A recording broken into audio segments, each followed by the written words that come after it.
আসসালামু আলাইকুম এভরিওয়ান, কেমন আছেন সবাই?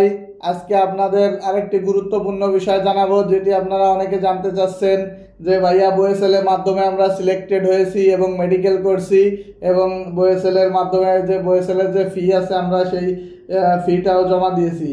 তো আমরা কি ভিসা পাবো বা আমাদের কি 100% ভিসা হবে বা এলডি হবে? তো এই বিষয়ে আজকে বিস্তারিত জানাবো। জানতে হলে অবশ্যই আপনারা ফুল ভিডিওটা দেখবেন।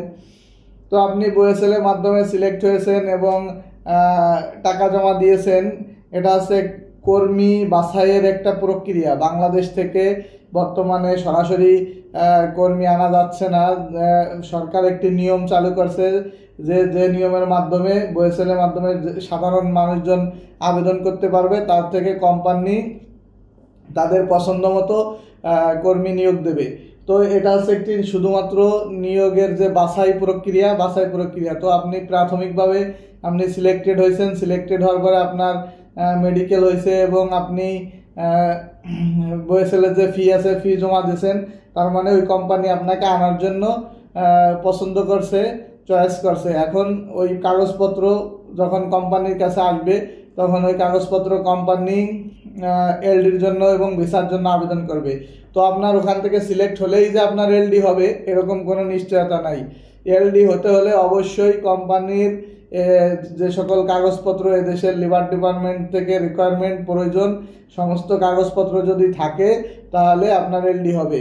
যদি কোম্পানির কোনো কাগজ দুর্বল থাকে বা কোনো সমস্যা থাকে বা প্রজেক্ট না থাকে তাহলে আপনার এলডি হবে না।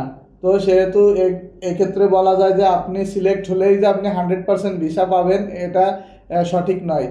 আপনি মোটামুটি আশায় থাকতে পারেন যে আপনার ভিসা হবে, কিন্তু কোম্পানি যদি সব কিছু ঠিক থাকে তাহলে ইনশাল্লাহ 100% আপনার ভিসা হবে।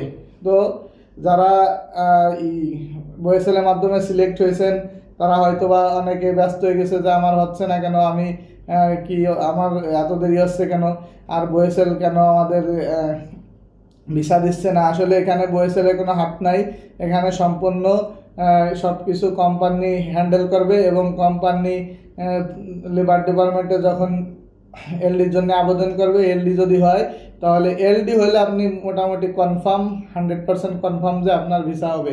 তো আশা করি বুঝতে পারছেন। তো আপনারা যদি আমাদের চ্যানেলে নতুন হয়ে থাকেন অবশ্যই চ্যানেলটি সাবস্ক্রাইব করে দিবেন, লাইক কমেন্ট করবেন এবং আপনাদের মতামত জানাবেন। সবাইকে অসংখ্য ধন্যবাদ।